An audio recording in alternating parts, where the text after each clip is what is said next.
चलिए स्टार्ट करते हैं।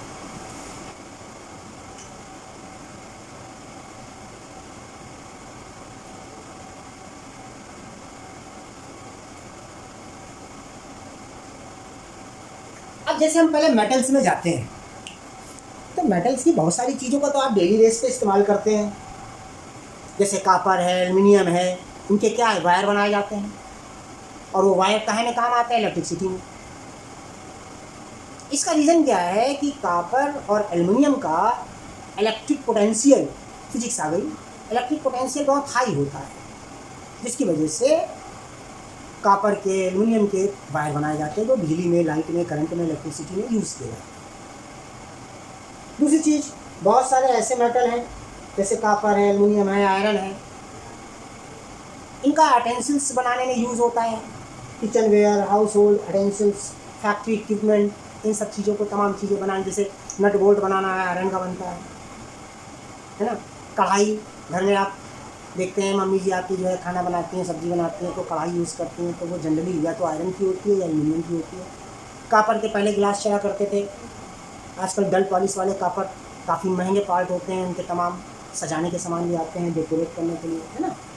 इसके अलावा कुछ मेटल बहुत कीमती होती हैं, जैसे गोल्ड है, सिल्वर है, इसकी ज्वेलरी बनाने के काम आता है ना। जिंक है, जिंक जो है galvanising iron to protect from rusting.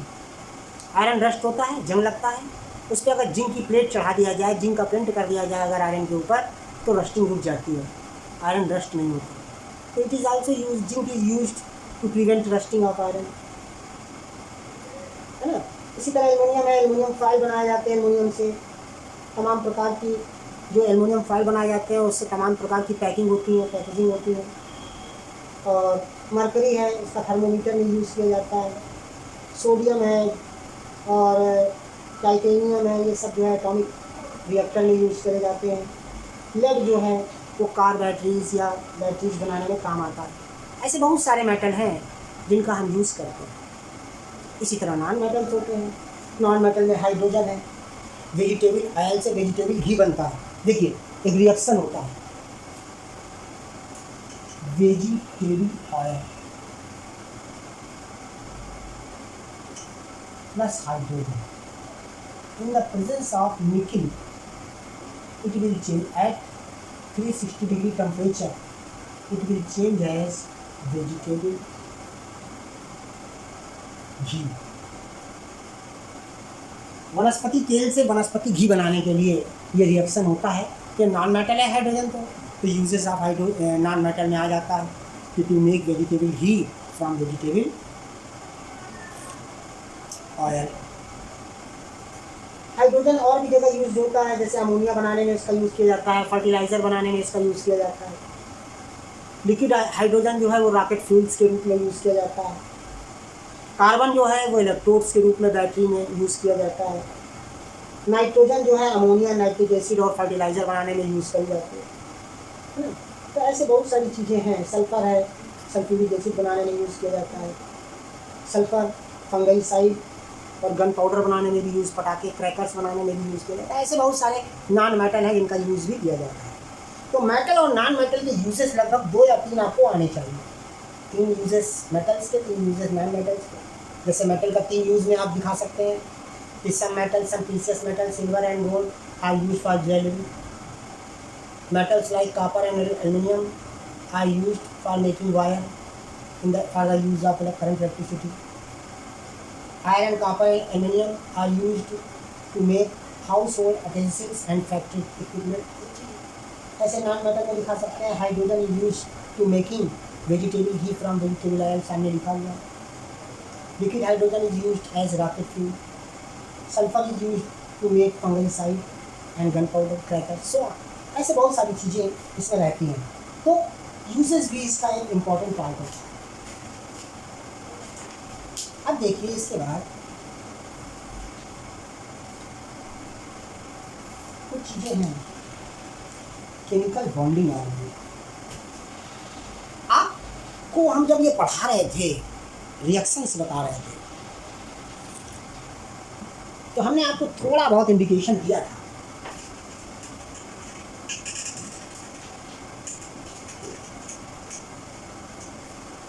वो इंडिकेशन किस बारे में है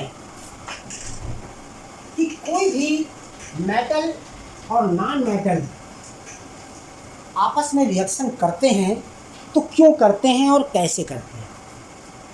जैसे Na plus Cl gives you 2Na होता है, Cl2 होता है, 2Na2। अब देखिए इस पर ध्यान दीजिए, जनरली कोई रिएक्शंस होते हैं, कोई भी रिएक्शन होता है तो एक मेटल और एक नॉन मेटल होना जरूरी है। जब एक मेटल और एक नॉन मेटल रिएक्ट करते हैं तभी कोई कंपाउंड बनते तो तैयार होता। तो अगर इस रिएक्शन की तरफ आप ध्यान से देखें तो सोडियम ये मेटल है और क्लोरीन नॉन मेटल। तभी ये रिएक्शन करा, क्या बनाया इससे हमारा कोई लेना देना नहीं है। ऐसे तो NaCl साल्ट होता है, उससे हमारा कोई लेना देना नहीं फिलहाल। लेकिन हम आपको ये बताना चाहते हैं, अच्छा एक और बात भी थोड़ा सा फर्स्ट चैप्टर में बताया था, एरो के इधर वाला पार्ट पूरा ये रिएक्टेंट कहलाता है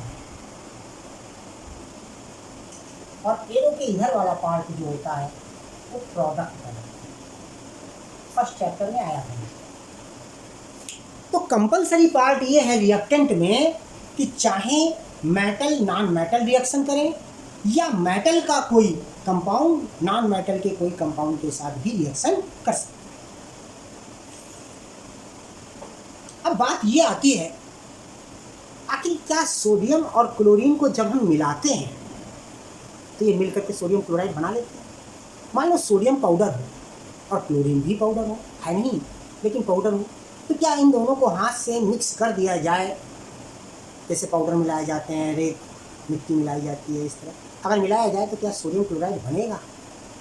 तो आपके मन में काफ़ी कन्फ्यूज़न हो सकता है। एक्चुअली नहीं बनेगा। होता क्या है कि मेटल इलेक्ट्रॉन डोनर होता है, दान करता रहता है इलेक्ट्रॉन से, और जो नॉन मेटल होता है वो इलेक्ट्रॉन एक्सेप्टर होता है, दान लेता रहता है। ठीक है, तो एक देने वाला डोनर और एक एक्सेप्टर जब मिलेंगे तभी केमिकल रिएक्शन होता है। और कोई भी डोनर किसी एक्सेप्टर को इलेक्ट्रॉन देता है या कोई भी एक्सेप्टर किसी डोनर से इलेक्ट्रॉन लेता है, इस थिंग को बोलते हैं केमिकल बॉन्डिंग। तो केमिकल बॉन्डिंग का मतलब क्या है? To give electrons or to take electron or sometime partnership of electron makes a reaction that is known as chemical bonding. अब इसी को हम वैलेंसी के नाम से भी जानते हैं। तो केमिकल बॉन्डिंग के लिए हमें दो चीज़ें मालूम होनी चाहिए। एक तो हमें ये मालूम होना चाहिए कि जो गिवन मेटल या नॉन मेटल है उसका एटॉमिक नंबर क्या है।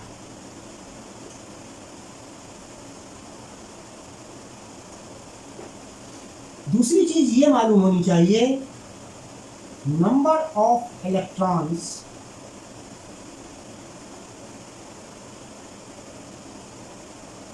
lie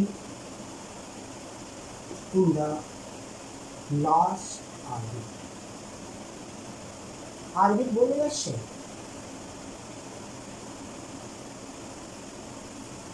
number of electron, last orbit में कितने इलेक्ट्रॉन हैं और एटॉमिक नंबर उसका क्या है। अब मान लीजिए हमने आपको बताया सोडियम,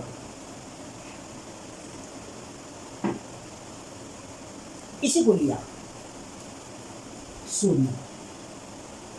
सोडियम का एटॉमिक नंबर है 11। अब इसकी एक थ्योरी होती है कि फर्स्ट ऑर्बिट में 2 इलेक्ट्रॉन रह सकते हैं, सेकेंड में 8 इलेक्ट्रॉन रह सकते हैं, तो 8 और 2 कितना हो गया 10, बचा कितना 1 इलेक्ट्रॉन। तो लास्ट ऑर्बिट में कितना इलेक्ट्रॉन होगा सोडियम के पास। इसी तरह क्लोरीन एटॉमिक नंबर 17, पहली ऑर्बिट में 2 इलेक्ट्रॉन, दूसरे में 1, तो लास्ट में कितने बचे कोई भी मेटल या नॉन मेटल अनस्टेबल नहीं होता। होता है? सोना रख के जाओ घर में, लोग क्या हो तो चांदी बन जाएगी या एल्युमिनियम बन जाएगा, ऐसा होता है? नहीं होता। तो जितने भी मेटल हैं, जितने भी नॉन मेटल हैं, वो सब स्टेबल है। और स्टेबिलिटी कब होती है? स्टेबिलिटी तब होती है जब लास्ट ऑर्बिट में 8 इलेक्ट्रॉन्स हो। तो देखिए, ना तो सोडियम के पास लास्ट ऑर्बिट में 8 इलेक्ट्रॉन है, ना क्लोरीन के पास लास्ट ऑर्बिट में 8 इलेक्ट्रॉन है। तो इसमें क्या होता है, दोनों के लास्ट ऑर्बिट का फिगर बनाया जाता है। ये बना सोडियम और ये बना क्लोरीन। सोडियम के पास 1 है लास्ट ऑर्बिट, क्लोरीन के पास 7 है। जब ये दोनों रिएक्शन करते हैं तो इसने 1 इलेक्ट्रॉन क्लोरीन को दे दिया। अब 1 इलेक्ट्रॉन, जो इलेक्ट्रॉन डोनर होता है, वो जितने इलेक्ट्रॉन देता है उतने पॉजिटिव चार्ज बन जाते हैं। सोडियम ने 1 इलेक्ट्रॉन दिया, इसलिए सोडियम आयन पॉजिटिव हो गया। क्लोरीन ने 1 इलेक्ट्रॉन दिया तो क्लोरीन आयन नेगेटिव हो गया। अब एक इससे ये पता लग रहा है कि 1 इलेक्ट्रॉन दे रहा है, 1 इलेक्ट्रॉन ले रहा है, तो श्योर है जो एक देने वाला है तो एक उसको लेना भी है, दोनों इक्वलाइज हैं, तो दोनों रिएक्शन करेंगे और करके क्या बनाएंगे वो आपके सामने है, सोडियम क्लोराइड बन रहा है। तो कोई भी मेटल नॉन मेटल रिएक्शन करने के बाद एक कंपाउंड तभी बनाते हैं जब उसमें केमिकल बॉन्डिंग हो। ठीक है?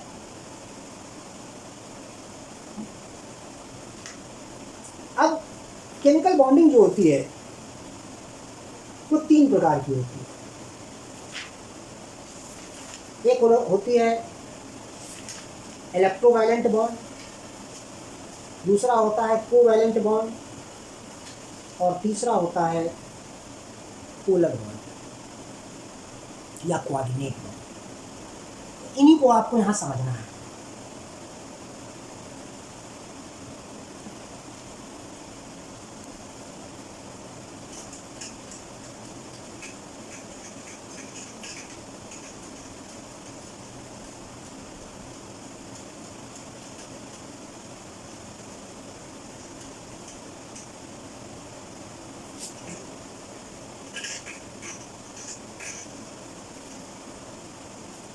Chemical bonding,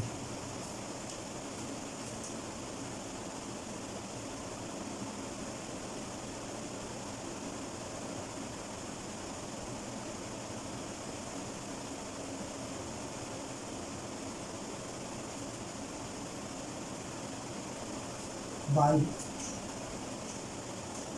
giving or taking electron for completing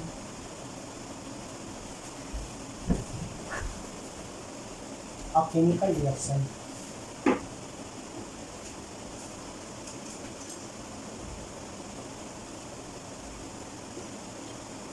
is called chemical bond।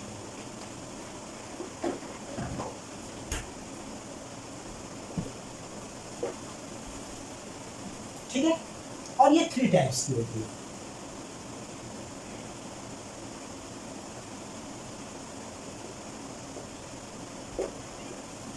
Number 1 electrovalent bond,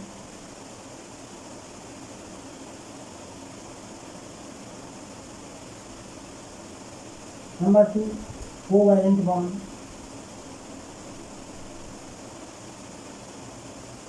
number 3 coordinate bond.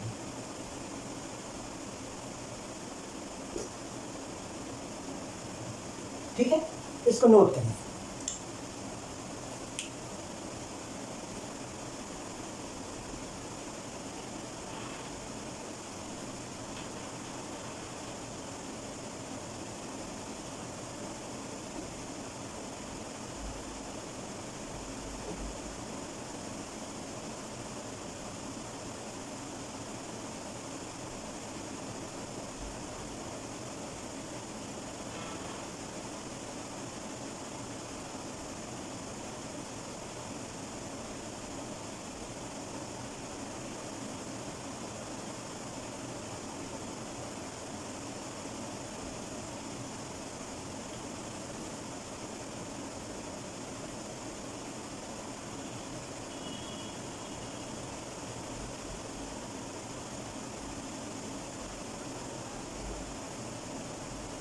अब इसमें पहला पार्ट है electrovalent bond.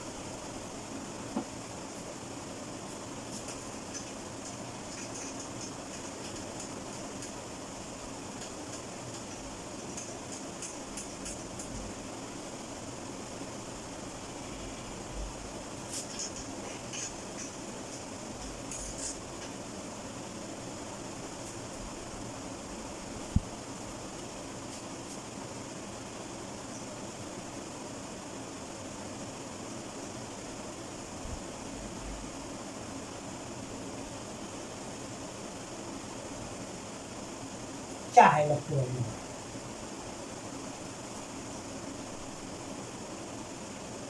To make a chemical reaction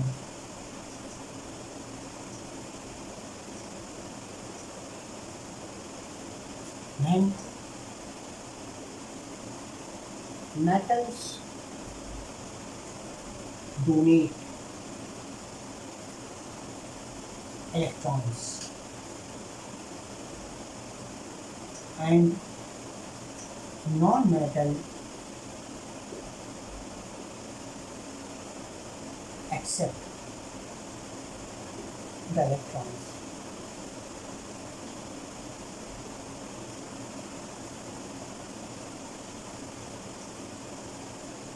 Is called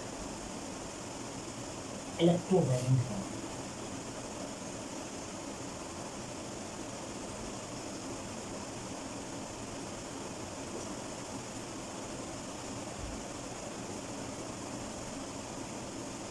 The donor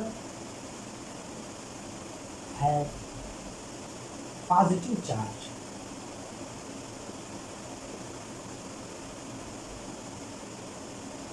while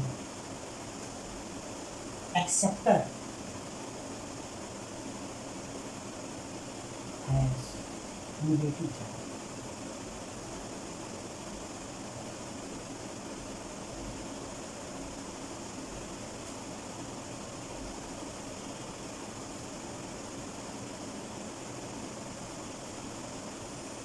And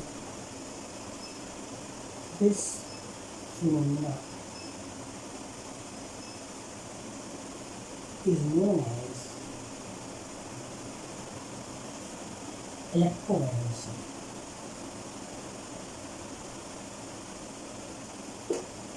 ये इसकी पूरी definition है, ठीक है। डेफिनेशन नोट करिए, फिर एग्जाम पे।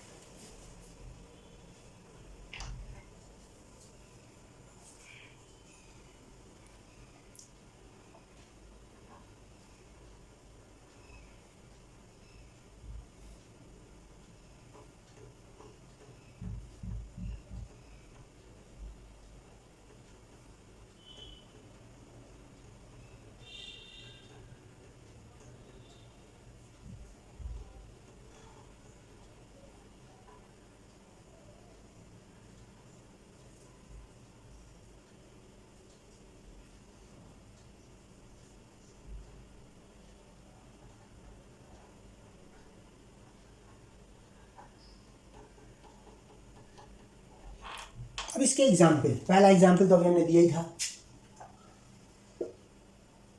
टू मेक NaCl, ठीक है। Na11 that means 281, Cl17 287, figure बनेगा। लास्ट सेल बनाया जाता है NaCl,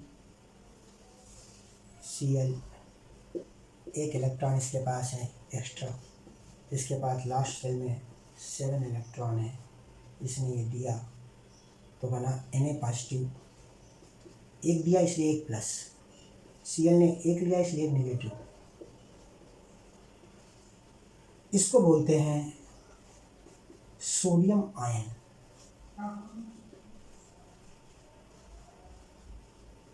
इसको बोलते हैं क्लोरीन आयन।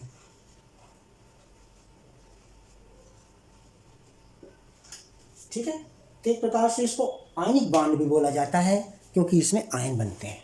फिगर बना लो इसका यहाँ पर।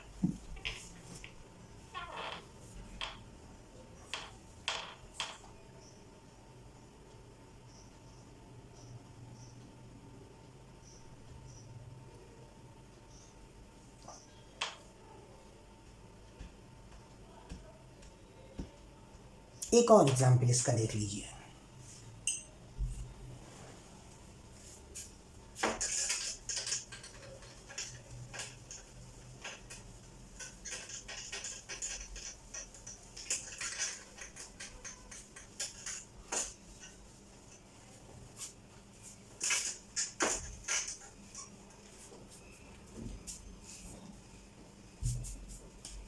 To make MgCl2, इसमें क्या है, Mg एक है, इसका 12 होता है 282, Cl दो हैं, पहला Cl17 2817। अब इसका फिगर बनेगा तो कैसे बनेगा,